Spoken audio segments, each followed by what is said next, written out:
welcome to Things Are Getting Strange, an X-Files Rewatch podcast. I'm Nick. And I'm Kim. And, well, we don't have any direct X-Files news. We do have a certain kind of news, if you'd like to tell the listeners. Yeah. Last week, I started my own Twitch stream. You can find me on Twitch under Dire Not Dire, which is the same as my Twitter handle. That's DYER, not DIRE. I started my own stream. It's, as you might have noticed if you follow our Patreon, I'm the one kind of holding the controller when we do our Let's Play of the X-Files PlayStation game. So on the basis of the fact that I tend to just witter away to myself while I'm playing games anyway, and swear a fair bit when I'm playing Dark Souls, admittedly, I've just started live streaming whatever I'm playing on the PlayStation at the time. So by the time this airs, I'll probably have finished my first one. Over the last week, I've been playing Bendy and the Dark Revival. My plan after that is to move on to Mortal Shell, which is another Dark Souls-esque Souls-like game. So if you want to check me out and hear me swearing at a PlayStation an awful lot, I air from about 9 PM British summertime on Mondays and Wednesdays. Cool. So yeah, more the merrier. It'd be good to have more people attending. Yeah, I like having people on the chat. It kind of keeps my spirits up somewhat while playing these games. I'm not a very hardcore gamer, and it's fun to have someone to chat to. Cool. So yeah, and if you want to, the previous 2 streams you've done are still up as far as I'm aware, so you can catch up on where you've got to. Yeah, I think they stay up for a couple of weeks, so if you want to go back and watch the Bendy ones, they're all still on there, or catch up if by this point we've already started Mortal Shell, which I think we might have done by now. You can see the story so far, as it were. Cool. In the meantime, we should probably get to some episodes, of which the first is Terma. The second part of the episode started with Tunguska. Directed by Rob Bowman, written by Chris Carter and Frank Spotnist, and first broadcast on the 1st of December 1996. Guest stars, mostly the same people as the last episode, with a few new people. So we have Eileen Ped as Angie, who I think is someone to do with the nursing home bit. She might be the nurse, yeah. Yeah. Who will turn up again in Season 5 in Travellers. Okay, yeah, I remember the one. She'll have multiple parts in Millennium. She's in Final Destination 2. We can't escape that wretched film. It's not a wretched film, it's a really good film. Okay, we can't get rid of away from the franchise. Thank you. Some of it's not very good. It's all great. Final Destination 4? Yep. Okay. She was also in The Core. Oh no. Freddy vs. Jason, and this is the one that I sort of thought, yep, I have to put her in. Death Note. The live action? The live action American Death Note. Oh no. There's also Jan Rubes, who played Vasily, who has a very spotty track record, it must be said. The Amityville Curse. Oh gosh. I can't remember which one that is, but I don't think it's one of the good ones. He's also in D2 The Mighty Ducks. Oh, the sequel. The sequel. Oh no. And had a bunch of roles on Due South. Oh, okay. So I will give a synopsis for Terma. While imprisoned in a gulag in Krasnoyarsky Kraj, Mulder learns that Krycek is a double agent working for the Russian taskmasters, and that all the prisoners have been subjected to a black oil vaccine. Mulder is given an improvised shiv by the prisoner through the wall, who had made it to commit suicide. Shortly after, the prisoners are taken out and arranged into a line. Mulder sees Krycek talking to one of the captors and rushes him, tackling him into a truck. Mulder then steals the truck and flees with an unconscious Krycek in the back of it. As Mulder drives the truck, he is pursued on horseback by the captors and discovers the brakes are broken on the truck. Krycek wakes and jumps off the truck before Mulder crashes. Mulder manages to escape the truck and hides under dry leaves, while Krycek is found by a group of men who all are missing their left arm. He shortly has his arm forcibly amputated to prevent any more involvement with the black hole vaccination tests. Meanwhile, Vasily Pesko, a former KGB agent, has been brought out of retirement and travelled to America, where he assassinates Benita Shan Saya, a doctor who is developing a black hole vaccine for the Syndicate. He then proceeds to track down the doctor's test subjects and test the Russian vaccine on them before killing them to cover his tracks. Mulder is found by a group of Russian peasants, one of which owned the truck that he stole, who happen to return to America, where he rejoins Scully in front of the congressional hearing. They are still stuck on the subject of where Mulder's whereabouts is. Upon Mulder's arrival, the committee adjourns, and Scully directs Mulder, the two of them, to go to a Boca Raton in Florida to look at one of the clinics the doctor was previously working at. Vasily, however, has arrived there beforehand and killed the subjects. And after talking to Krycek's co-conspirators, they learn that Krycek approached them, asking them to build two devices, one of which was recovered in the start of Tunguska, the other has been taken to an oil well in Canada. Mulder discovers the sample of the black rock that was in the diplomatic pouch, but is unable to retrieve it before an explosion sets off an oil well and destroys both the truck, the bomb, and the black rock. Vasily returns to Russia, where it's revealed he has been hired for this task by Krycek. And Tunguska was started so well. I know, right? I mean, this was actually different to normal, because I'm, at this point, used to episode 1 gives you a bit too much conspiracy, and then episode 2 tries to claw it back. This time, episode 2 doesn't do that. But episode 2 completely falls apart as a structure. It's like we're trying to cram 3 episodes into 2, or rather, we're trying to cram 2 episodes into 1, I think. Yeah, I think you've got a fair point there. Is that the episode has an absolutely abysmal structure. It's too many plot threads crammed into one thing. It is, and the leaps between the threads are just terrible. Like, going to Florida, because the episode starts with a sting of the woman being euthanized, and then she starts leaking black oil. Yeah. And then Scully says, the doctor worked at a series of these convalescent homes. Let's go to Boca Raton, Florida, because of this really trivial connection. And yeah, it turns out that Vasily has got there just before them and killed everyone. Yep. And then gets away scot-free. Yeah, it's not only he gets away scot-free, we don't even really mention the fact that he's killed dozens of people in this kind of convalescence home. Because you think that might come back badly on the one nurse on night duty who didn't notice that everyone had died. Well, yeah, I mean, it's like Holly in Pusher. It's like she's unlikely to survive this career-wise. Yeah. Even though you could try and prove it's not her fault. The other thing that gets me about it, though, is whatever Vasily's doing, and it's not just kind of just leaning a lot heavily into this, but clearly the black oil is inactivated when they're dying. It doesn't come out of someone and go and infect someone else like we saw in Apocrypha. No. So the Russian vaccine apparently it's wrong to call it a vaccine, which I'm sure won't get us into trouble later, the fact we keep calling it a vaccine, but whatever this drug is, it will render the black oil inert. Yes. You'd think it would still be a thing to investigate that you found all these elderly patients with black oil leaking out of them. That's got to be a medical thing. Someone's got to say, what on earth was going on here? Especially as we kind of saw in the last episode that it's not really an oil. I mean, we saw into that guy's bloodstream and it was like clustered of little tube worms inside him.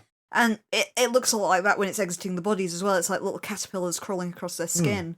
So presumably you could easily get a sample of one of these worms. Yeah, and see what it is and see if it contains like the 5th and 6th DNA base pairs, like in all the way back in the Erlenmeyer flask. But no, we don't seem to care about that, or the NASA scientist who also had this happen to him. We've got in a sealed lab. True. Just before the rock gets stolen. It's interesting that you mentioned back to the Erlenmeyer flask as well, because I think we're getting a clear string of conspiracy back to that now, with the idea of whatever it was, the purity control that the guy was developing. That was kind of tangentially linked into being a vaccine or something back then.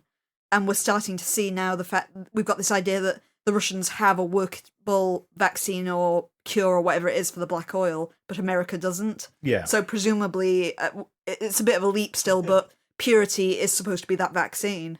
Purity control is supposed to be that vaccine, inferring that the black oil is purity, I guess. That makes sense. I've got to say, I imagine it's inadvertently, but they've kind of... You know, we kept talking about how the X-Files has a problem with the Chinese, with the Japanese, with a lot of other ethnicities. They've got a problem with Russia now, and I don't think they realised they did it. So, bear with me. So, in Tunguska, Mulder is knocked out and then strapped to a table with chicken wire. And they dump the black oil on him, and everyone starts screaming. Yeah. It's apparently agony. That convalescent home, they're in beds with drip feeds, and they are all infected with the black oil. No one is restrained. No one is in agony. No one is anything. They're just normal patients. You perhaps can read that the other way too, of the fact that there's something even more insidious about the way America's doing it. I think so. Is, in Russia this is a gulag, and they kind of comment the fact that the dissenters and prisoners and people they've taken, they're obviously not getting them all legit, because there's the truck driver who's only been spared because he's useful and stuff like that. But in America, we're testing this on the sick and dying. Yes. Oh, yeah. It's absolutely awful, but it still feels weird to me, though, that the Russian people are in tremendous pain. And while, obviously, the convalescent at home are probably also in pain, and presumably have super strength painkillers and heroin, morphine and everything to deal with the pain, it's still that difference in approach is really weird, isn't it? And the fact that none of the convalescents seem to know they've been infected with the black oil, do they? Well, isn't that what's scary, though? Well, it is scary, yes. I mean, it's like taking us back to Excelsius Day again, is you don't like to think of your relatives or yourself, if you're in this vulnerable position, being abused in this way, which is what they are. It's true. It's brutal, but in a different way. But you can't argue that either of them is not a show of brutality. No. I'm not arguing brutality. I'm just arguing it's the difference between the two depictions is really stark. It is, but I think they're equally as nasty. They're equally as nasty. But they're both uncaring, but Russia has kind of got a torturous edge, whereas the American one, as you said, is more insidious and secretive. But they're both having the same ends. They both have the same ends, which is a vaccine for the black oil, which is a curious thing. Doesn't really explain how they're killing the elderly patients or Dr. Sachs, because he injected him with something. I presume he injected him. We're using this term vaccine entirely wrong. We all know this is not how a vaccine works, but he clearly injected him with that. But he's also been poisoning people. Yes, we saw in the bit in the convalescent home in particular that he swapped the meds. Yes, so technically speaking, he didn't poison them; the orderly did. But presumably they wanted to inactivate the black oil before allowing anyone to die. I suppose the other thing, and I think we'll swing back to the end of the episode. I just want to get to there's a point where the episode really breaks down, because we said the structure is terrible in this one and it really falls apart. The trip to Florida is the first part, but it's what happens next where I feel that we forgot what happened in Tunguska, which is really bizarre. Because they don't know they don't even know who Vasily is, actually. They just know that someone is going around... Vasily is going around killing people who are infected with the black oil for whatever reason. And Mulder gets into his head to go and talk to the group who were arrested with Krycek at the very start of Tunguska. And we get the weird thing of they didn't find Krycek in North Dakota. They've never been to North Dakota. So Krycek saying that to Mulder is even weirder than it was before. And Krycek asked him to build 2 devices, and one of which was captured at the start of Tunguska. The other one is used at the end of Terma. And then Mulder starts saying, it's a perfectly executed plan that's almost completely gone off. And that's not how Tunguska implied anything Krycek was doing was working. And Krycek could be handcuffed to a car in the parking lot of an airport at this point if Mulder hadn't changed his mind. I think we're implying that Krycek is a hell of a lot smarter than Krycek actually is through this. Is that you've got to envision Krycek as the mastermind who's planned every step of this, but he can't have done in part because he's lost his arm. I was about to say, yeah. Seems to be and also, Krycek has never been smart in the past either. He's just a grunt. Yeah, it's really odd how they've depicted him in this one. Oh, it's just in this episode though, because in he's Tunguska, suddenly become a Russian double agent over the course of this episode. Yeah, I mean, I suppose that is the weird thing about the fact that we've had to take back our explanation for how he got out the missile silo. Because that was a one-off line, and basically that was it. Okay, they found him by chance. That's a hell of a coincidence, but we can swing with that. Yeah. Now we don't know how he got that missile silo, and he approached these people, had 2 bombs built, gave one to Vasily, who we only found out at the tail end of this episode that Krycek even knows, and they use it to blow up the Black Rock, which Krycek has to be a hell of an actor to not have ever given any evidence that he knew what it was when they got it at the airport in Tunguska.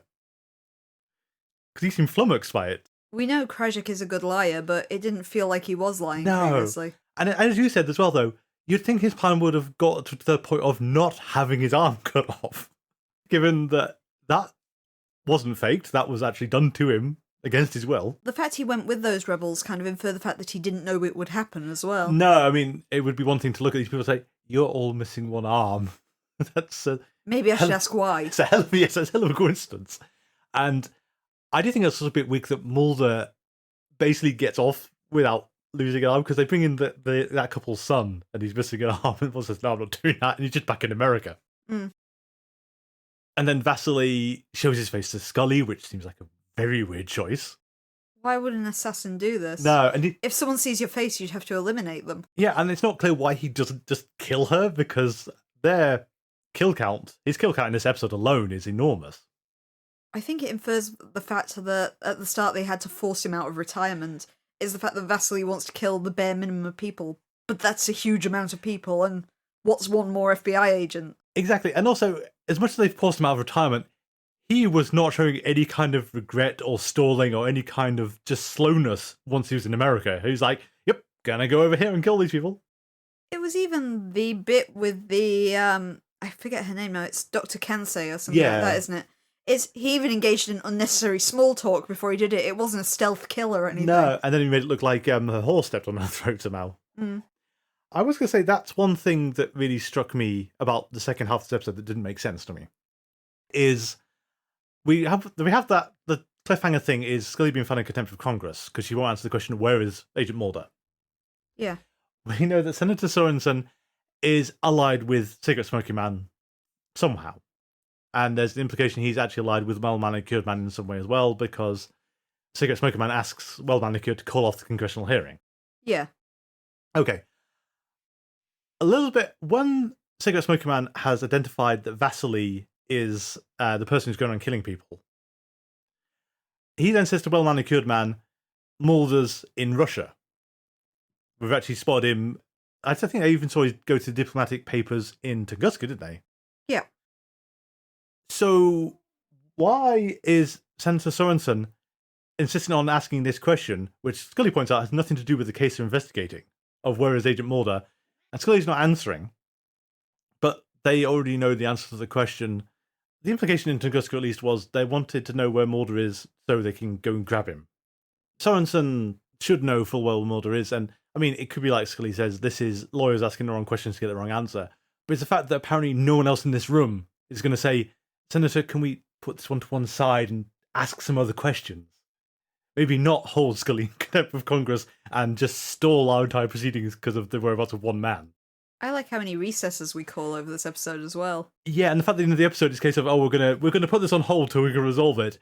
And yep, that's the end of that one. The other thing that got me about that was, we see at the end that Sorensen is handing over copies of Scully's files, where she's going about extraterrestrial viruses, which is a huge leap for Scully, let's put it that way. But Cancerman's reading them, and then he just tosses them in the bin. Shouldn't you put them in an incinerator? Also, these aren't the only copies she has. She surely has this on her computer before she submitted this report to you. This is your worst cover-up ever. It all, I guess, feeds into the tagline of this episode, which is, I'm probably pronouncing this wrong because it's Italian, is "e può si muove," which means "but it does move." Is the idea, it was a phrase that reportedly was said by Galileo after the church forced him to admit that his theory about Earth revolving around the sun was incorrect. The idea I guess we're getting to in this episode is that no matter what someone might make you say, it doesn't change what you know to be the truth. I can see that. It just feels like it's executed in the worst possible way, really. Yeah. And I don't know, is it just every part of this episode just feels weak? It's like even the action is a bit off, because we have the whole enormous explosion, which is kind of cool at the end of the episode. But the stakes for that explosion are, it's the Black Rock. Is it actually going to be destroyed by just an oil fire like that? Everything looks wrong there as well. You've got to assume that we're destroying the living oil. Yeah. As we call it in that thing. But that special effect, as impressive as it was to create, because, I mean, that's a plume of kerosene that they've powered 300 feet into the air and set alight. One is, if that was actually an oil fire, that entire field would have gone up and we would have lost Mulder. Yep. An explosion. Secondly, that refinery where Scully has her showdown with Vasily looks absolutely nothing like an oil refinery. It's some sort of power plant that she's stood in. So it just all looks really hurried, really rushed, and doesn't really get across what you're trying to get across there. No, and I was just going to say, it's like the escape from the gulag is Mulder doesn't wait to get next to Krycek. He breaks line and rushes Krycek, which is horrendous risk at the best of times. He didn't need the shiv, it turns out, because he just kind of just punches Krycek in the face. And then he steals a truck somehow, which is a very shaky bit, and drives off. And then they pursue him on horseback. And then they get, 50 meters down the road, and the riders say, oh no, pull back, go back to camp. It's like, what are you doing? Oh no, the brakes have gone on my truck. What the hell is going on in this episode? Kind of lucky for that truck driver that Mulder found the floor with the brakes for him. Yeah, I mean, otherwise he'd be driving his supplies down there and just crashed. Then Mulder hands leaves. And then the truck driver in the woodland around this prison camp just happens to cross him in the middle of the night. I felt kind of bad as well for his buddy through the wall, who'd kind of helped him as much as he could and warned him about Krycek. And just abandoned him. But he's literally stood right behind Mulder in that scene as well. Mulder makes no effort to save him, just runs off and leaves him there, presumably to die as part of this experiment. I mean, was it so hard for the both of them to go and, grab Krycek and throw him into the truck and both get in the truck, and maybe the prisoner can die in the crash or something, and that's how you dispense with him? I could buy that. At least you've tried to get him out. Yeah, but no, it's just, that's fine.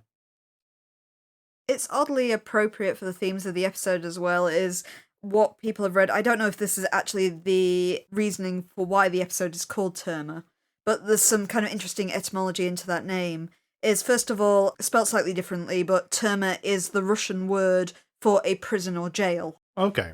But also, Terma in Tibetan Buddhism is a phrase that means a hidden or buried truth, which I thought kind of refers quite nicely both to the Tunguska meteorite and also to the destruction of the oil refinery at the end, is we're destroying that buried truth. Yeah. And also, I guess, as well, you've got the Senator Sorensen in the hearing trying to keep all these truths buried. I can see that. I mean, again, you can see what they were going for, and I think it needed to be maybe 3 episodes like Blessing Way, Paperclip, and Anasazi. There's just too much in the second half. And it feels like they just dispensed with the Gulag too quickly as well, because it's over and done with so fast, despite being so central. The other thing I've just realised is, as much as we're making out that the Tunguska meteorite, the cause of the Tunguska incident, is a black rock meteor of some kind, we don't actually get into that. Feels almost incidental, because they go to this gulag where they're doing mining, but at no point they really get into the whole we're mining for the black rock. It's more, we've come to a gulag where they're doing the black rock experiments. It doesn't feel like it's tied together properly. It should be like they've got a mine, they're digging up huge quantities of the black rock and breaking it open to get the oil out or something, and then using that for the test, but that bit's missing, really. The thing that got me about this episode is that essentially we can link together a huge chunk of the conspiracy through this, but it's like a daisy chain with this great kind of gaping hole at the centre. Yeah, there's the thing missing. And that thing missing is the nature of the virus. Yes. We're linking together all these threads about the vaccine, which we've had all the way from Erlenmeyer Flask to more recently Talitha Kumi and that little arc. But we've got kind of these vaccines now we know are connected with the black oil, which in some way we've got to assume that that's also related to the bioweapon that they're kind of discussing in Talitha Kumi. But we're missing the connection of how these two kind of threads tie together. Yes, and as I like to put out last week, it's still, the black oil has changed mode suddenly. It's completely different to how we saw it in Piper Maru, yeah. Is the fact that this black oil seems to be kind of inert, it doesn't infect other people, it's not sentient, it can't switch hosts. Well, again, it's the people infected with it, and apparently they're just having normal lives with it swimming around the system. But my wonderance is if this is the black oil, as we've seen it's kind of some larval specimen, and I get bugs, are we seeing it at a different stage in its life cycle? Which is the only plausible explanation, really. Because this is freshly hatched, we've just drilled it out of the rock. Whereas the one we saw in Piper Maru had been out and about and controlling people for long before the episode began. It had just been trapped at the bottom of the sea. Yeah, that's true. It is possible. I mean, we're not getting into the fact that how it got down to the bottom of the scene. Piper Maru was extremely confused by the end of Apocrypha. We don't know how it got down there ultimately. No, true. But I suppose we could. I mean, we're focusing on Scully saying extraterrestrial viruses because that ultimately doesn't seem to go anywhere either. The fact that she's made this leap in front of a congressional hearing. It was based on what Sachs told her last time as well, that he wanted to analyse the sample because it could contain fossilised bacterium. And then it did infect him somehow. I can buy Scully accepting extraterrestrial viruses more than actual alien life because we know that extraterrestrial bacterium exists. We've found evidence of it. Yeah. So it shouldn't be so much of a step, I guess, in Scully's mind from finding fossilised evidence of it to finding a live virus. That's true. We do have more of Mulder should not be allowed in courtrooms, though. When he ruins Scully's well-put-together hearing. Yeah, just bursts in and starts saying, why is it so unbelievable to believe about extraterrestrial viruses when it's on the front page of every first? Mulder, this is how you do this. Again. He spins that as well from Scully believing in a virus being a possibility to extraterrestrial life, which is quite a different stretch. Yeah, I mean, Scully, again, is doing the scientific thing. Is sort of very evidence-based, very careful, making sure all the facts line up. You have skipped over the one bit of the episode I actually did like. Oh, okay, go on. Is the conversation that Cancer Man and Well Manicured Man have following the death of this smallpox doctor that Well Manicured Man was evidently sleeping with. Yes, I did like that. I did like that conversation. I just feel it shows that how this syndicate and this conspiracy is always on a knife edge, and it's hanging on the fallibility of man.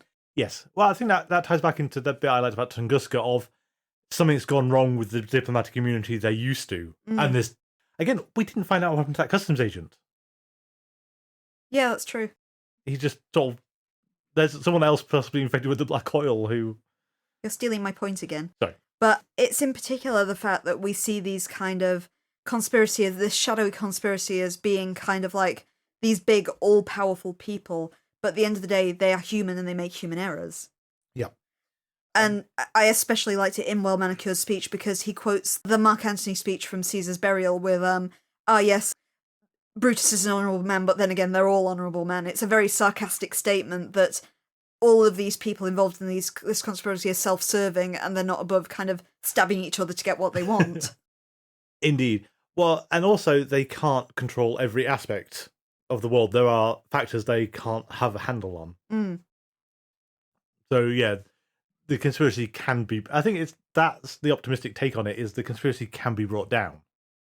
That interaction, one of the only times so far we've seen where Well Manicured Man is on the back foot when he's dealing with Cigarette Smoking Man, because normally Cigarette Smoking Man has screwed up and is lying through his teeth. This one, he's very much in control. And I don't know if we actually brought up... No, it must have been this episode when, Cigarette Smoker Man comes back to the ranch and Well Manicured is smoking on the veranda and he just sort of says, that's a bad habit. And it's all pitch black and you just sort of get the flashes of light as Cigarette Smoker Man lights up himself and everything. I thought that was all great. You're kind of feeding into musings a bit as well, with the lighting up the cigarette being the sign that something bad's happened. Yeah.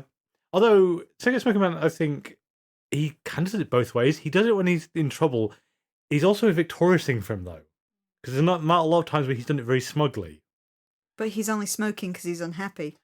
He is. Well, again, that depends on how much you take musings to actually be indicative. I think sometimes he's actually very pleased with himself when he's got Well Manicured. At a point, he's got the control over him. So you're going to have to sum it up for Conspiracy Corner in a little while. But do you have anything else for the episode for now? I do think that the one thing you've possibly skipped over is that of all the episodes we've had so far, particularly the conspiracy ones, this episode is a real linchpin in Mulder and Scully's relationship. It's particularly in the way that Scully behaves throughout this episode, in the fact that there's a scene about halfway through the episode in which Skinner kind of tries to put pressure on Scully to kind of, well, not necessarily do the right thing, but at least... Get him out of it? Yeah, kind of, not just to protect Mulder. There is a scene about halfway through the episode where Skinner and Scully have a conversation in which Skinner kind of attacks her a little about the length she's going to protect Mulder, because as we've previously noted in early episodes, is Scully used to bow to authority. Yes. If this episode had been season 1, Scully would have thrown him under the bus instantly. Yeah. But Scully kind of says to Skinner that she's not just doing this to protect Mulder, although that's part of it. She's noted the fact that lawyers are normally really good at getting to the truth, but these lawyers are deliberately focusing on the wrong questions because it's like they're deliberately trying to avoid the truth. Yeah. Which we saw previously is when Scully found her place in this conspiracy, that's exactly what she said, is she isn't really doing this for Mulder's deep-seated, the truth is out there and I want it sort of thing, is Scully wants to protect people. Yeah. And we completely see it in this exchange and in Scully's behaviour in the courtroom.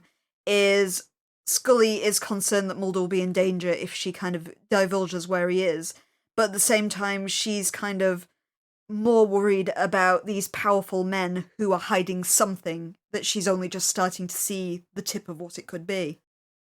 It's a very good point. I still keep thinking back to the odd quirk that Pilot has of how Mulder got Scully to completely buy into his absolutely crackpot theory in episode 1. And she's rode that back so hard ever since. And this is very much a sort of... She's slowly approaching his mindset again. At the same time, it's not exactly Mulder's mindset, though. As Mulder will wholeheartedly believe, yep, the truth is out there and it's aliens. Yeah. Which would be more accurately Mulder's kind of tagline.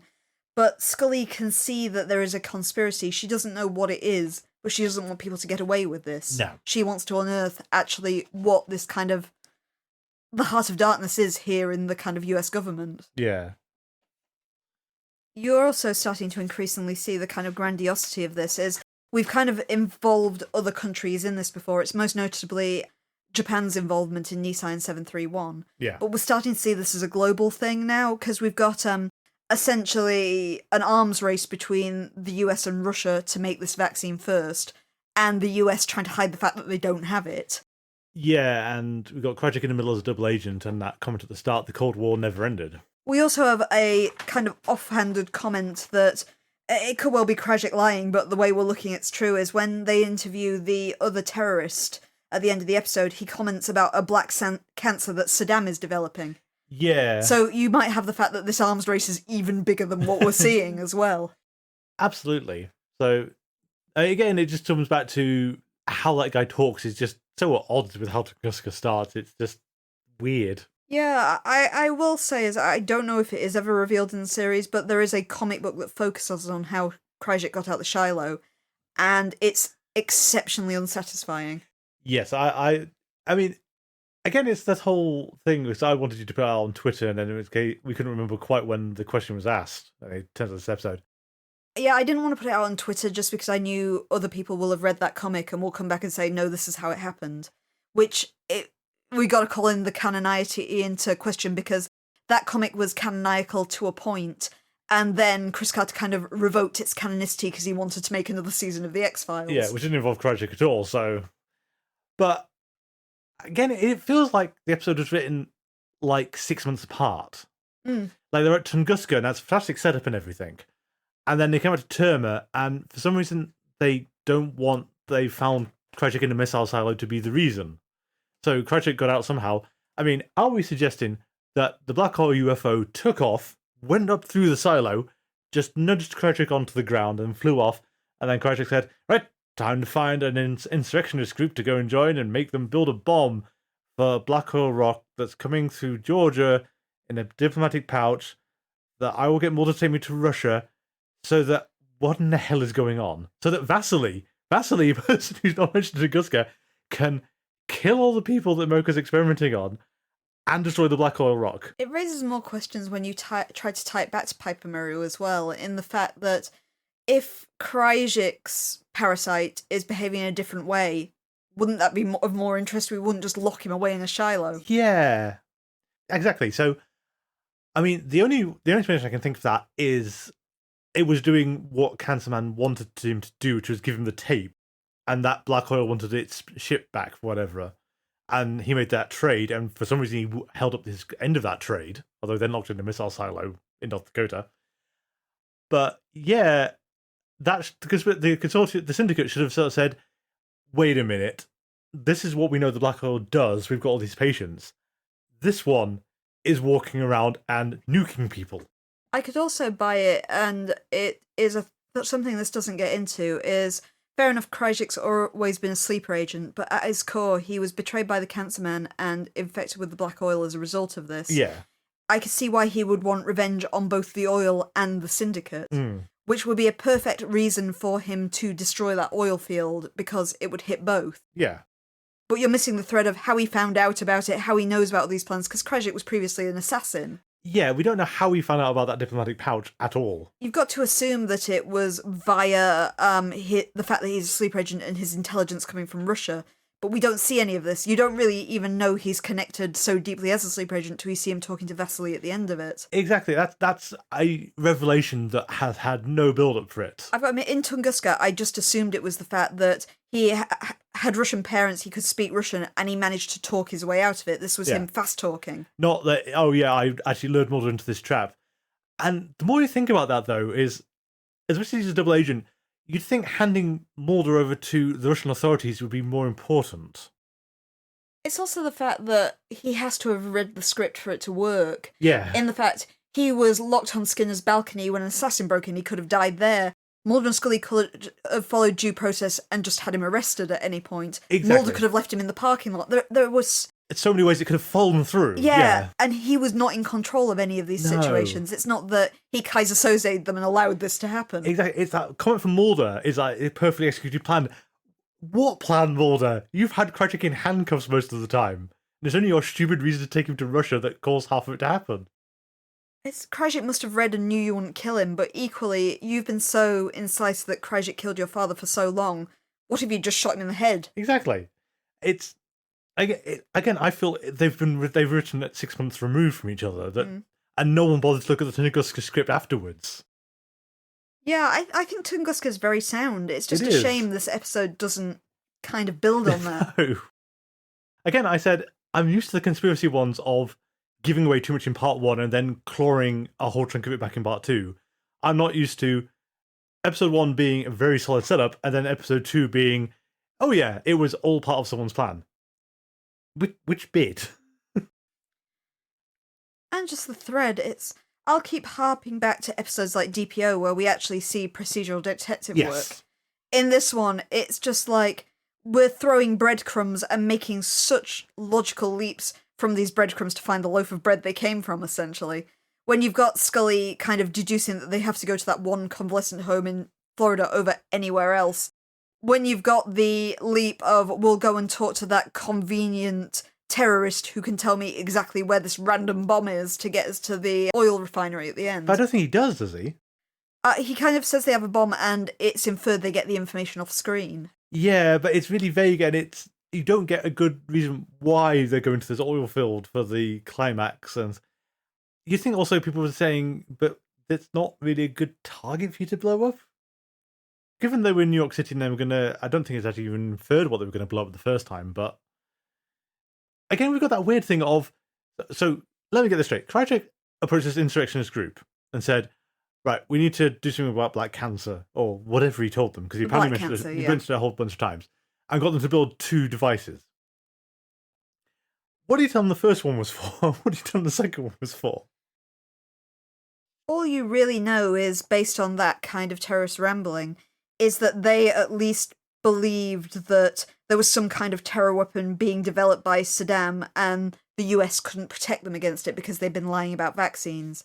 So you've got to assume that they were acting against us in some way, but to what ends? Yeah. It's like, the more you try and break it down, it just sort of just goes to pieces, and I don't know. It's a real shame as well, because in the episode's strengths is you've got some really good scenes with Cancer Man and Well Manicured Man. You've got some good development for Scully, although, she still doesn't get to go on the adventure. No. Oh, it's even... And you have an oddly short scene which should have been dramatic in the world's cleanest gulag. Yes. Well, Scully even gets to go on to her action bit at the end. And it's not, she didn't get a shootout with Vasily or something, which she could have had. No, it would have been neat if Scully had been the one to take him out, though I guess that would have spared you the final sting about Krycek. The only other good thing in the episode I enjoyed was Krycek having his arm hacked off, because I'll always take Krycek being punished in some way. It feels a weird one to do to him, though, doesn't it? It feels really... Okay. So, Krycek is now immune to black oil. Does it have to be the left? I don't get why it's the left arm, though. Yeah. With vaccines and stuff, they normally just use your non-dominant arm Exactly, in case something so- goes wrong with it. That's why they always ask you, are you right-handed or Yeah. whatever when you go So in. I'm wondering if someone didn't understand that, so they think, all my vaccines have been my left arm, therefore it has to be done on the left arm. The other bit, though, we're going That sequence as well is that how That's unconvincing brutal. is that Yeah. de-arming though. I just couldn't get past in the episode. There's a really, really famous wood carving. I studied it when I was in high school, which shows what surgery looked like, pre-anesthetics. And it looks a lot like that with a lot of people pinning the man down. But the person doing the de-arming in the image is not straddling the person. No. It's a ridiculous position. You'd be to one side putting your weight on it. Well, the other thing is, it's a superhit blade. It's not a saw. You've got to get through bone, don't you? Oh yeah, bone saw is a massive thing. Yeah, and it has serrated teeth because Yeah. it's a saw. Yeah. The heating the blade is just that old thing with cauterization and stuff like that. And And also to purify and everything as well. yeah, it would clean the blade, but you also have that kind of Sleepy Hollow thing of, if something was hot enough, it would slice clean through and cauterize, which is absolute bull. You'd never get anything that hot. Yes. Unless you were using a surgical laser or something like that. And you just can't get through bone like that. It's like, okay, so they're going to be, they should still be there in the wood just slowly chipping through his arm bone. And quite how Krycek hasn't died of shock doing this. Well, it's the decapitation thing, is unless you had a really, really neat blade, decapitation as an execution normally takes numerous strikes. Yes. Because your bone is so thick. That's why the guillotine was invented. But, I mean, it's... As much as these people are apparently doing this for Krycek's best interest, you'd think anaesthetic would come into it somewhere. Not surprisingly by the fire and just say, yep, gonna hack your arm off At now. least crack him over the head or give him a swig of whiskey or all these old-timey methods we've got. Exactly, but no, they're just doing it while he's awake. But the thing we're going to have to hang on to, and this Terma is at least confirmation of it from Tunguska, is Mulder is theoretically, for a window of time, immune to the black oil. Because vaccines do run out. I know that much from real life. So Mulder's immune for some time period. We have no idea what that duration is. I guess we don't know how long these last because these experiments in the Gulag, they're doing this regularly to them as well. So you don't know if they're having to reapply this vaccine every time. So it could be really short. He may only be immune for a matter of weeks. Yeah. I mean, he has only had one dose as well. There's not been any follow-up boosters or anything like that. No, and it's for how much bullet they do in Tunguska. He's really not suffering much in the second half. It doesn't seem to be actively that bad, does it? No. Not as much. They built it up to be horrendous, and basically he's lost a few hours while he's unconscious, and that's it. He didn't seem to be limping or have trouble with his arm. He didn't breathing difficulties, anything like that. He's the model of American health when he's escaping the prison. I call it the world's cleanest gulag before. Look at those soldiers, those prisoners when they come out to the yard. They all look massively healthy, and their jumpsuits, despite the fact they're in the mud, are spotless. I do love how muddy it is out there, and they're just clean. Absolutely spotless, but they all look healthy as well. Nobody's supporting his colleagues or anything else coming out. Our extras casting director really didn't get the memo on this one. Especially when you saw the kind of gruel they gave Mulder to eat previously. These are the healthiest prisoners I've ever seen. Yeah. Do we have anything else for this one, though? No, I'll stop picking faults. I didn't enjoy it. No. And I think, again, I'll come back to it's a shame because Tunguska is such a strong opener. I mean, I usually have more complaints about some of the conspiracy ones at the best of times, but there's not a lot wrong with Tunguska. No, like we said last week, I think it's one of the stronger conspiracy episodes we've seen so far. But unfortunately, on the whole, this isn't one of the stronger conspiracy arcs because Terma's so bad. Yes. And it's it just loses it in the second half. Again, I can't explain it any more than there was an enormous time lag between these two parts for some reason, and just no one bothered to check.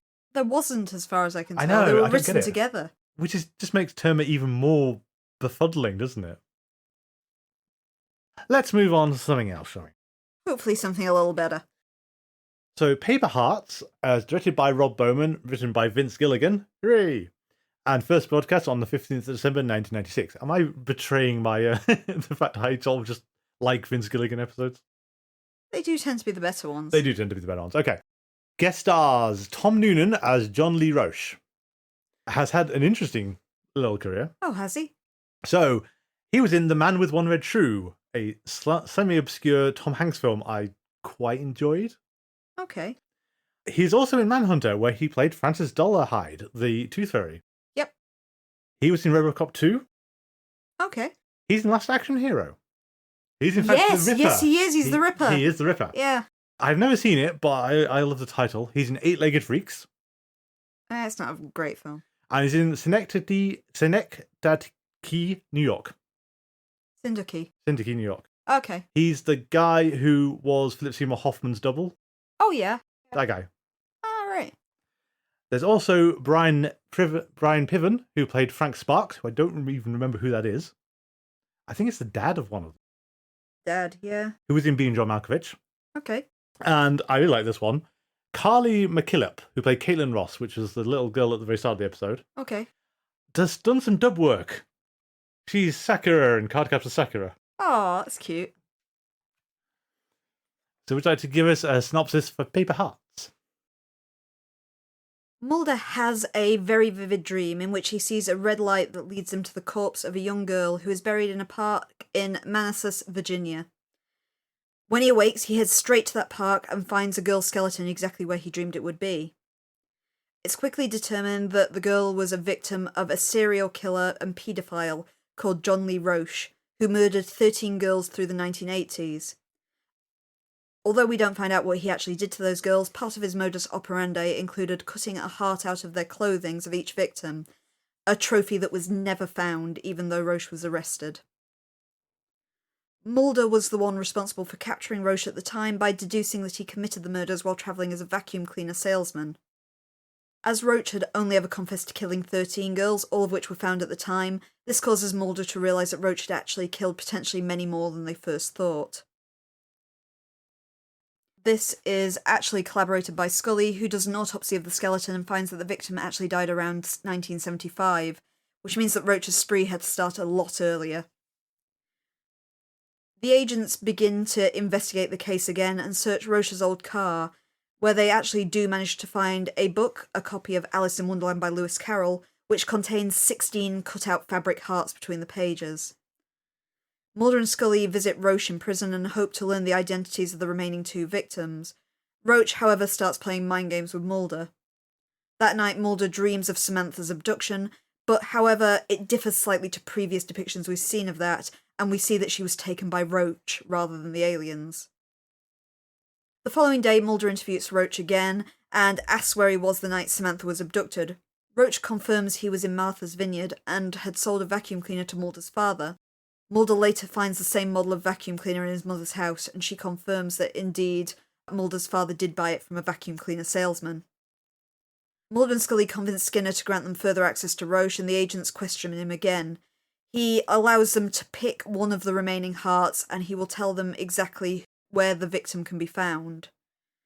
He also divulges to Mulder exactly what happened on the night of Samantha's abduction, something that uncannily resembles Mulder's recollection of the incident. Mulder and Scully do find another victim exactly again where Roche tells them it will be. However, an autopsy of the body reveals it is not Samantha. Roche tells Mulder that the final body is indeed Samantha's, but says that he will only reveal where it is if Mulder takes him to the scene of her abduction. Against the knowledge of Scully and Skinner, Mulder secretly releases Roche from prison and brings him to Martha's Vineyard. Upon arriving at the old family summer house, Roche explains exactly what happened on the night of Samantha's abduction. While the details are incredibly accurate, Mulder tells him that the house that they were in was actually bought by his father after Samantha's abduction, which convinces him that Roche has not been telling the truth. Mulder does believe, however, that there is some connection between them, that perhaps Mulder is seeing visions of the crimes Roche committed, and in the same way, Roche has got some kind of window into Mulder's memories, and that's why he knows the details about Samantha. Mulder plans to take Roche back to prison, but following another dream about Samantha, he wakes up in their motel to find that Roche has gone, along with his badge, gun, and phone. Roche immediately kidnaps another girl from her school, using Mulder's credentials to do so. This is a girl that we previously saw him talking to when he and Mulder fly to Martha's Vineyard. Scully and Skinner arrive on the scene, trying to get to Mulder before anything bad can happen, and the 3 agents head to the site of Roche's old apartment in Revere, because they believe that he would not have travelled far with the girl. They do indeed find him nearby, hiding in a bus graveyard. Roach holds a gun to the girl's back and tells Mulder that he will never know for sure whether or not the last victim was Samantha if he kills him. As Roach begins to pull the trigger, Mulder fatally shoots him. In the final scenes, we see Mulder staring at the final cloth haft in his office. He puts it away in the drawer, still uncertain about whether or not it was Samantha's. Thank you. I have 2 comments on this episode, unfortunately. Would you like me to get your criticisms out of the way first? Probably a good idea. I mean, the first one is a legit one, I feel, which is, how was Mulder not fired for this? Or censured, or suspended, or demoted, fined? How has he still got his job? How has he not been reassigned off the X-Files? A case of, you can keep your job at the FBI, you're not allowed to run the X-Files anymore. This is unacceptable, Mulder. That poor child, utterly traumatised by having a man gunned to death over her shoulder. Yeah, you took a prisoner out of prison for the most spurious reasons and let him escape. Let's note, not any prisoner. He is a serial killer and paedophile. Yep. That Mulder has let escape. Who is life imprisonment, is never getting parole, and you took him out into the field with no authorization but your own, or you convinced the judge this was an emergency. I mean, that's got to have some blowback as well. The fact that someone's going to say, sorry, said what? I think your only get out is Skinner says something like, come on, let's go grab Mulder before this gets out of hand. But by the time we find him, it has got out of hand. He's kidnapped a girl who I don't think any amount of therapy is going to repair. No, and while they might avoid embarrassment for the FBI at large, they can cover this up.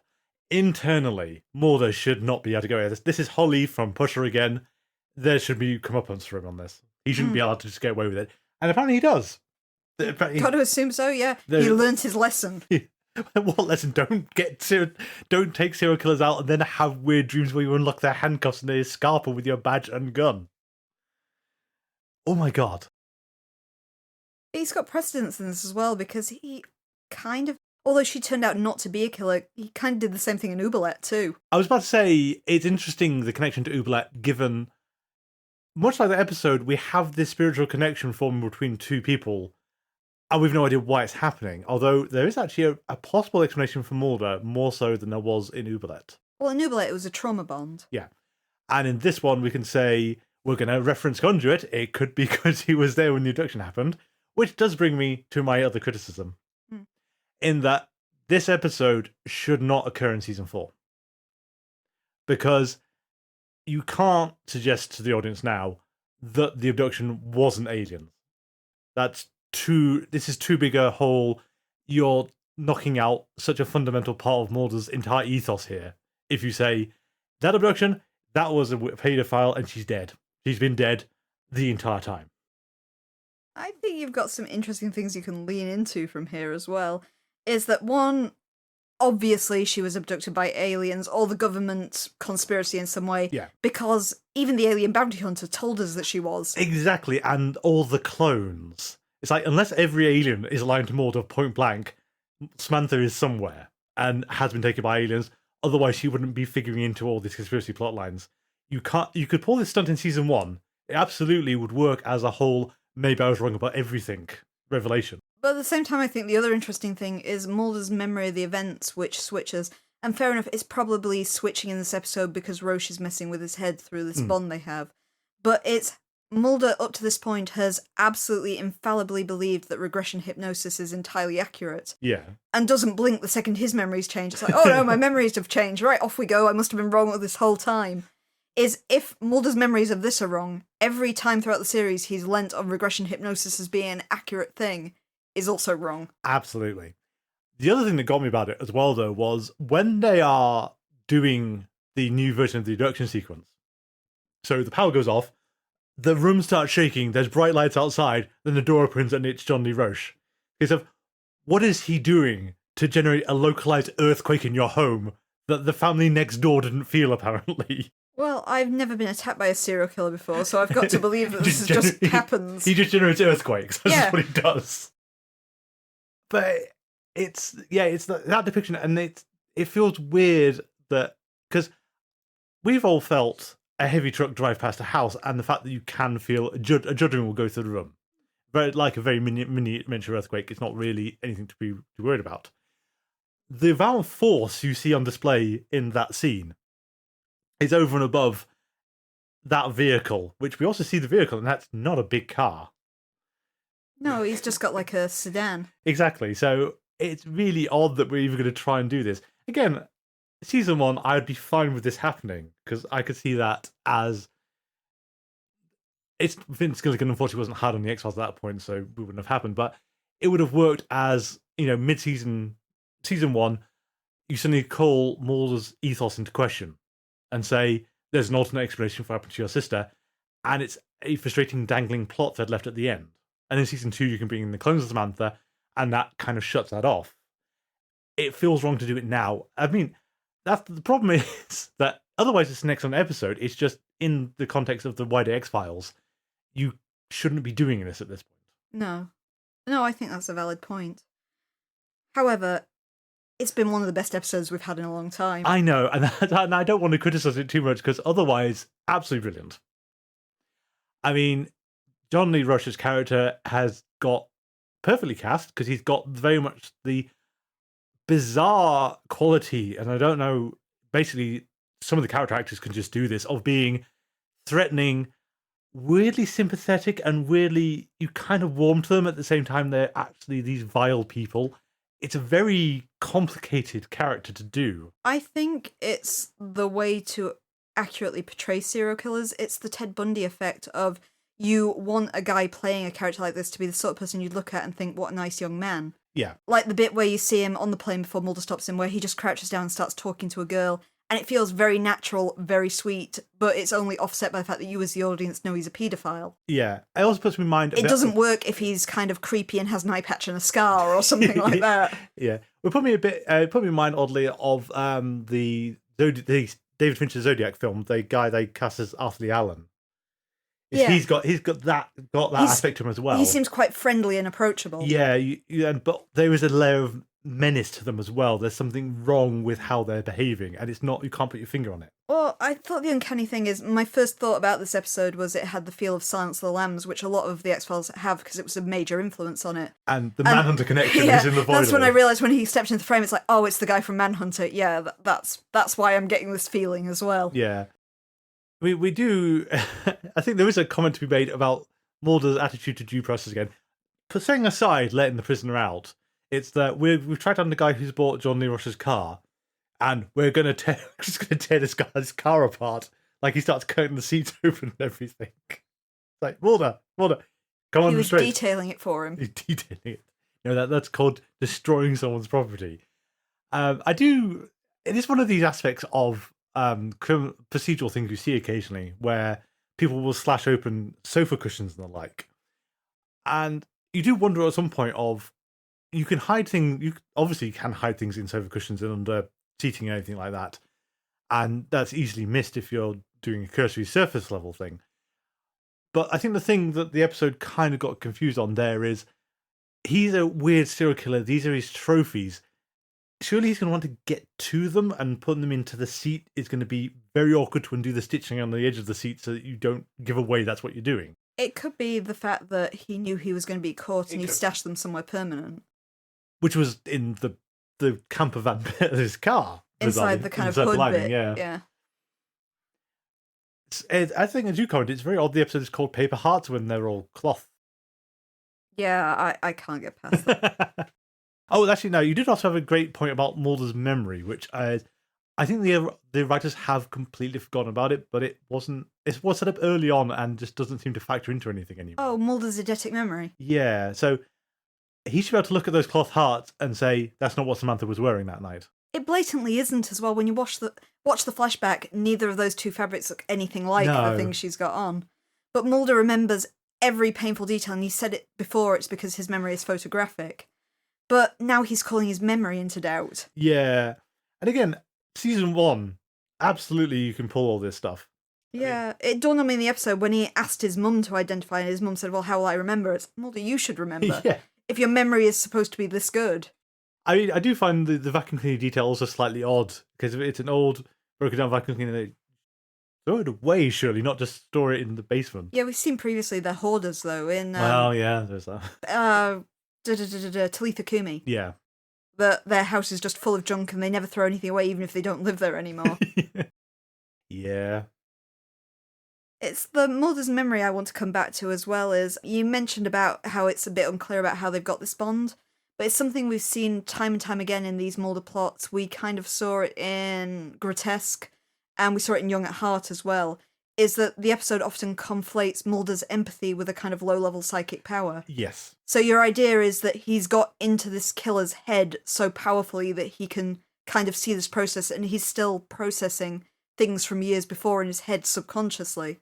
But in the same way, he's kind of up against a high-level serial killer, a really high-functioning, really intelligent killer who can do exactly the same thing back to him. Yeah. So what I'm getting from this is the two things to get from this is, one, you're saying that Mulder should open an X-file on himself. Absolutely. On his track record. Yeah.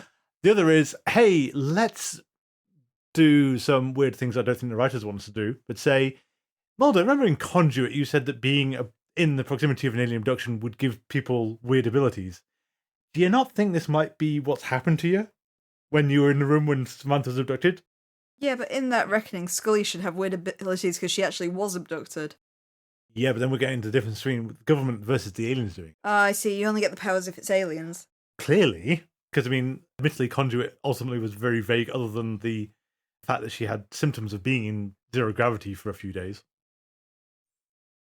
But we never got an answer to Conduit ultimately. But yeah, I mean, one of the other interesting parts of the episode is that inherent kind of corruption in policing and things. Like, Mulder punches John Lee Roche, and the guard says, I didn't see anything. Videotapes and Scully did, and Mulder gets in trouble for that one, and also doesn't lose his job, which I feel that, Mulder, how are you not fired like 3 times over in this one episode? That's the question.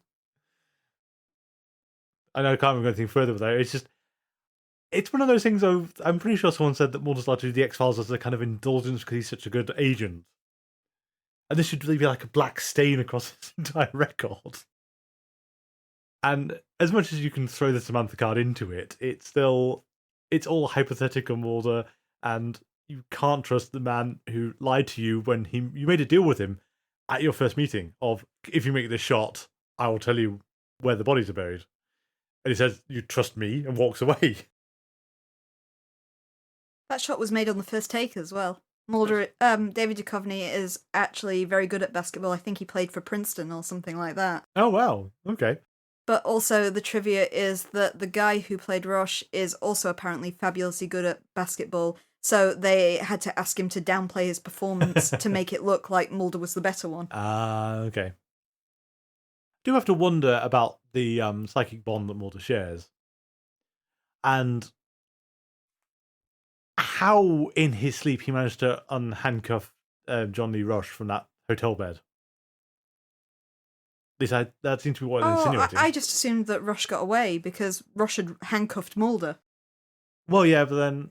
But somehow Roche has managed to pick his way out through this time. True, but I mean, the only reason I think that is because the dream sequence has Mulder frantically open the car with Samantha inside. Oh, so you reckon he's undoing the... I reckon he did it. He actually did unlock the handcuffs. Oh, okay. It's a fair point. It's not clear which way it went. No, I assume that Roche had just took advantage of the fact that Mulder was distracted in this dream and got away. It could be.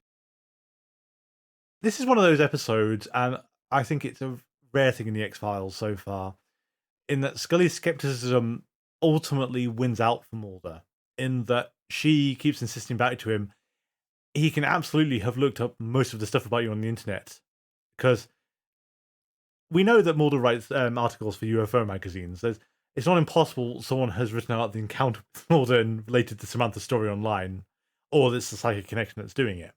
Yeah, I think I'd lean more to the psychic connection, just to the level of detail, because he knows the conversation that took place. Well, yeah, and I think it's also the Stratego board. He didn't name it, but he says enough. He knows what it looks like. It's close enough, yeah, to infer it, that you might not know that it is Stratego, but you know what it looks like. But it's the fact that Scully keeps pressing back on there are other ways he could find this information, which makes Mulder pull his stunt at the end. It's not wholly clear when he would have decided to do that he took him to the wrong house and asked him sort of, where were you and what did you do, to then say, wrong house, idiot. But I like the fact he did. Again, this is kind of detective work. Yeah, the best X-Files episodes do follow police procedure. I mean, admittedly, where that breaks down a bit in this one is that Mulder rushes out to a park in the middle of the night, gets a team out to start digging, and then they rush off to the national park halfway through and start just scooping soil out of the ground.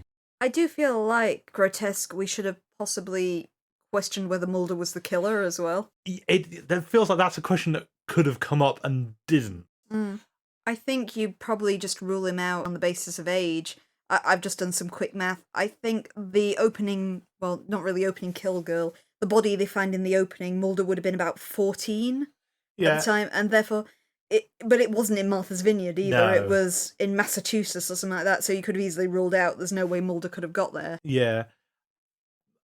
Though there is unfortunately a contrary viewpoint in the series itself. Again, we must come back to Oubliette. They had extremely little evidence, but they were willing to charge her as a co-conspirator purely because she said the same things and had the blood on her clothes. So it does feel a bit like, yeah, I can actually believe in this universe they could have made a case against Mulder. I mean, I think it would have fallen apart very quickly with John Lee Rush apparently confessed, even though there were more than he was charged with. But yeah, it does. You think it would come up a bit, or someone there'd be some internal investigation saying, "Are we sure Mulder's on the level here? This is not the first psychic dream he's had that's led us to a body. Last time he took out that guy who was in RoboCop, sure, but this time." Yeah, it is a bit strange when you put it that way. But I think we can safely all agree that Mulder should have an X-File on himself. There's one on Scully. I mean, it's his turn to have an X-File on himself, isn't it? True.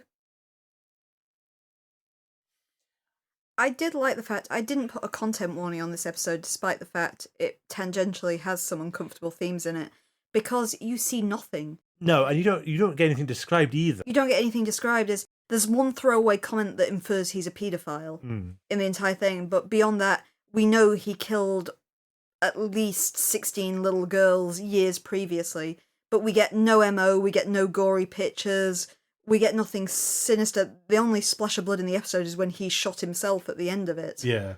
And instead it's almost dreamlike and whimsical, the whole thing, especially kind of the fact that he's essentially themed his spree around Alice in Wonderland, the fact he's the Mad Hatter. Yes.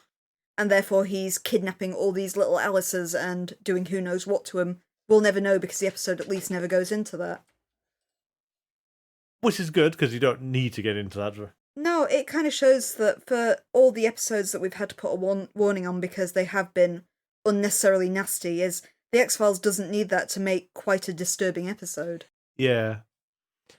It is weird. The red light, I think, ultimately is kind of one of the weirder aspects of the episode, and you could put that under the psychic connection. The fact it's clearly a laser dot that then expands out into words or like the heart shape and everything. I like how it's done, just not sure why it's there. Like, saying Mad Hat on the side of the car and everything. I don't know why they changed it, but it was scripted to be a blue light. Okay. As well. The thing that we skipped around the episode is one of its better aspects. Well, first of all, is its amazing soundtrack. It has this beautiful, whimsical soundtrack that actually got the series nominated for an Emmy for this one episode.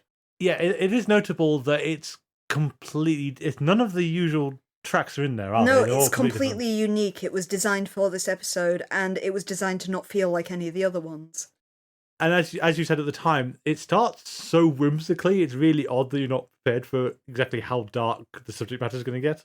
Yeah, it's the music, and it ties into the fact that there's something almost childlike about Roche as well. It's, as you said earlier, it's complicated, it's really hard to put your finger on, but there is something that just seems he's very well spoken, there's something just inherently feels nice about him. And the only reason he doesn't feel nice is because, things that anybody else he encounters throughout the episode do not. Exactly. But the other thing about the episode is the development for Mulder, and it's that people spoke out about how great Mulder's acting was in The Field Where I Died, which we slammed a couple of weeks ago.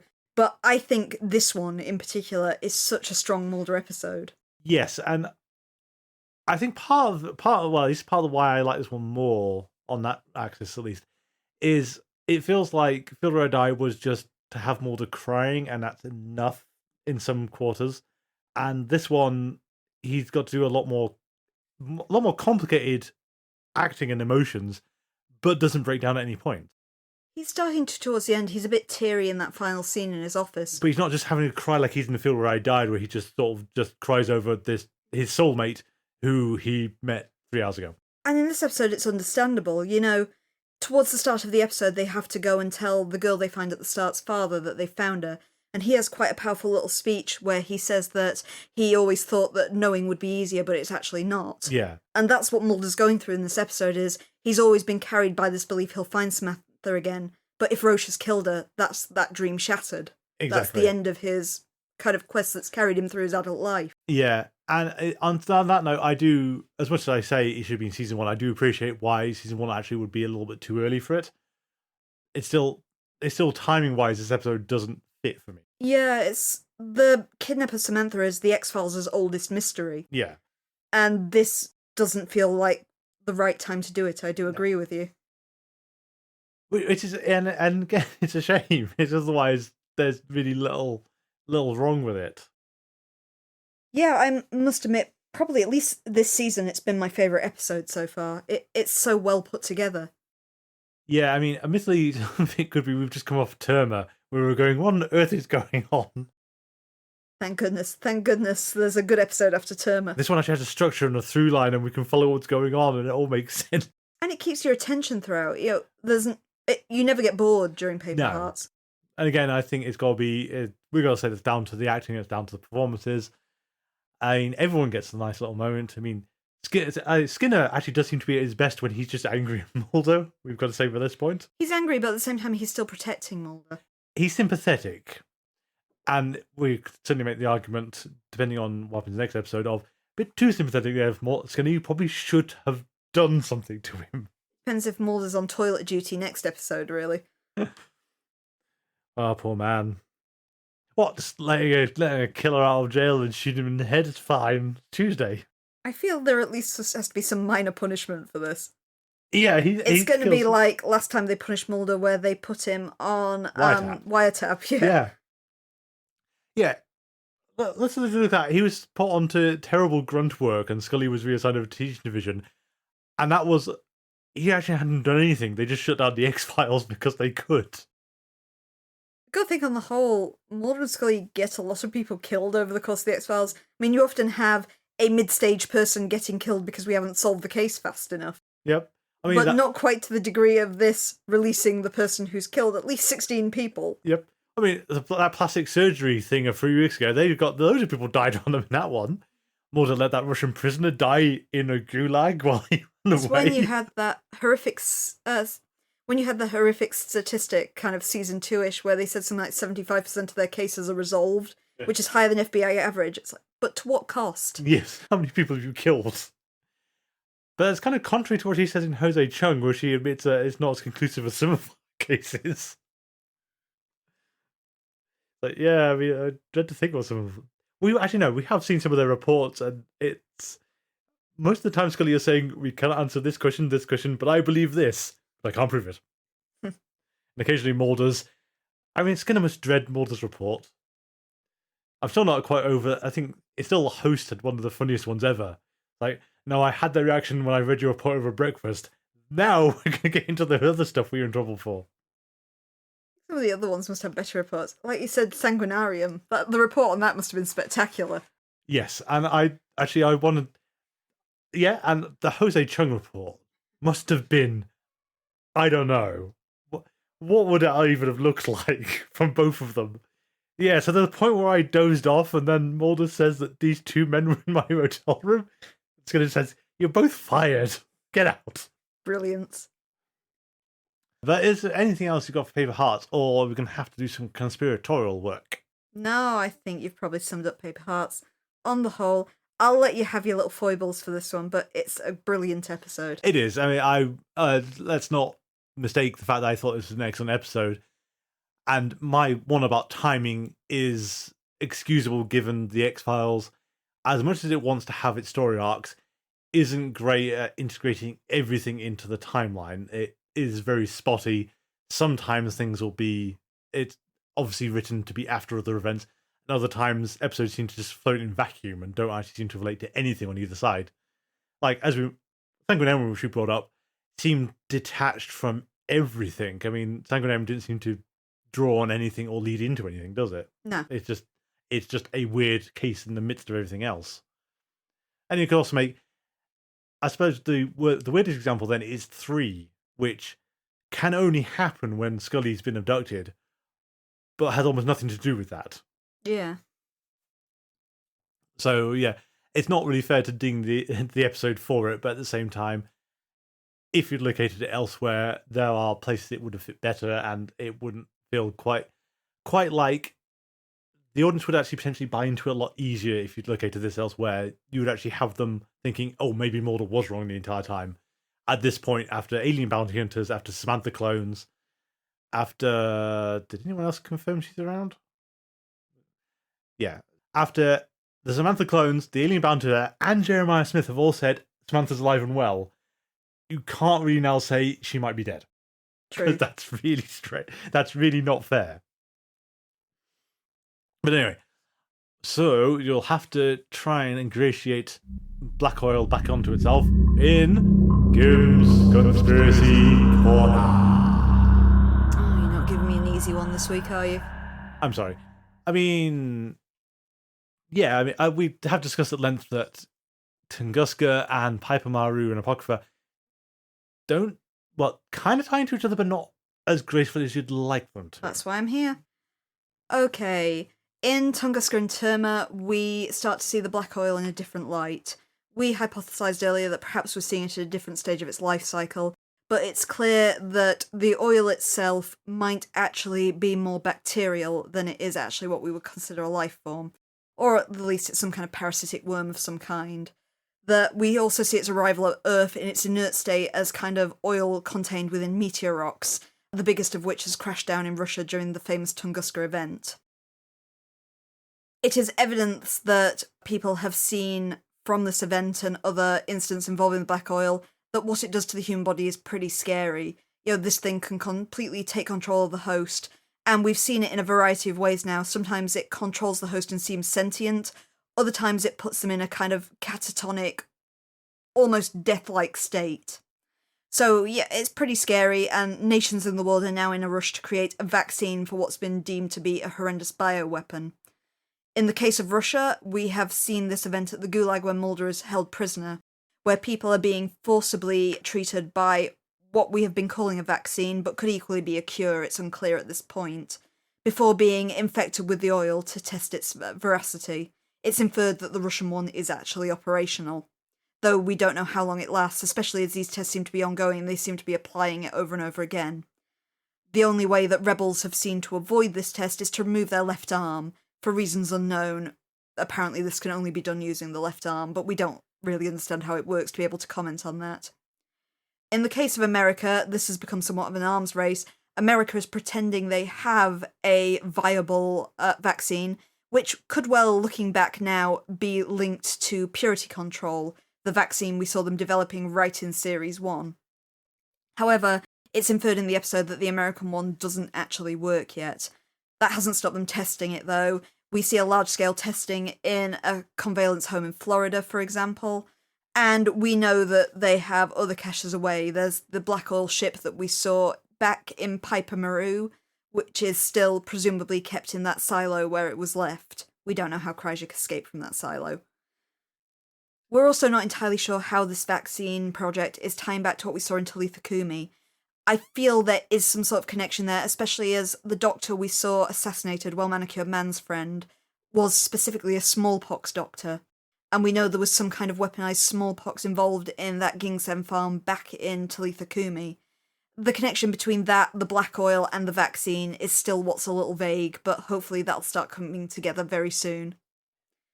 In second notes, we also had Paper Hearts this week, which does tangentially tie into the conspiracy, as it has put doubt on the Samantha kidnap story by inferring the fact that she could have just been targeted by a serial killer.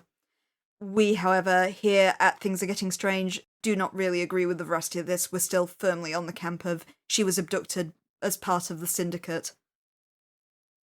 Thank you. So, next week, El Mundo Hira. I know that a lot of fans really hate El Mundo Hira, so I'm kind of curious to see it again. But we also have one of your favourites, I believe, is Leonard Betts. Yeah, I love Leonard Betts. I'm looking forward to that You've one. got to read a book now. I have it. I think that's the last of my books, Leonard Betts. Well, until we get to the novelizations of the films, yeah. If you'd like to get hold of us, our email address is thingsargettingstrange42@gmail.com. You can also find us on our social media. We are on Twitter and Tumblr. Both are GetStrange42. We are on Mastodon at GetStrange42 at universedon.com. And you can find us on Facebook under Things Are Getting Strange, an X-Files Rewatch podcast. Also, as noted at the start of the episode, please do watch my Twitch stream. It's every Monday and Wednesday, 9 PM British Standard Time. My Twitch username is Dyer Not Dyer. That's DYER, not DIRE. Please come and hang out. I'm playing Mortal Shell at the moment, and it'd be nice to have some people to chat to. Please come along. We have a Patreon, patreon.com/thingsargettingstrange, where we are doing a Let's Play of the first X-Files game. As always, our Patreon has 3 levels at varying expenses. You get different perks for each one, but at every level you will have access to the Let's Play and any extra little special episodes that we might do that otherwise won't be on this podcast. Yep, which will probably contain the novels, both the Charles Grant and Kevin J. Anderson ones. We've got the YA novels to read, haven't we? Yep, those are the 2 YA ones. I haven't actually read them yet, but they're called Agent of Chaos and Devil's Advocate. And we have a bunch of comics. We've got the classic comics and we've got the season 10 and 11 comics, which are non-canon now. They have some moments that I would like to discuss. I'd also like to talk about some of the unmade script at some point, particularly the one that went to inspire Final Destination, which, as previously noted in this episode, is a great film series. I like some of them. I mean, it still kills me that it's only after finding out that Final Destination once was an X-Files episode, you go, wait, Morgan and Wong are involved in this, and they directed it, and those 2 FBI agents who were just kind of in the film, you go, wait a minute, that one who believes them. Oh, just you wait till we read that script. What sites I have to show you. I know it involves Bill Scully, doesn't it? Is it Bill Scully or Charlie Scully? Charlie Scully, it's the other one. Yeah, there's the Unseen It would have Brother. been the Unseen Brothers episode. Yeah. But alas. I think, actually, no, didn't you find that there's a whole load of other spec scripts that never got made? Yeah, I have actually been following a Tumblr field, which is called X-Files Scripts. That's all hyphenated, X-Files-Scripts if you want to find them, which has been publishing little excerpts from different spec scripts that were never made into episodes. And it's amazing how many of them were sequels to Eve. Which is kind of fascinating. We apparently never get a sequel to Eve actually in the episode, but people liked writing them. Would it have actually featured Eve, what number was she, 6? Eve 6, yep, she does feature in some of them. Okay. I wonder if she was too busy with Frasier or something. But it's interesting that of all the stories that have never got a second episode, Eve is the one that apparently tantalizes writers. Our theme music is Envision by Kevin MacLeod. You can find that on incompetech.com, licensed under the Creative Commons by Attribution 3.0. Thank you all for listening, and until next week, please remember... And yet it moves.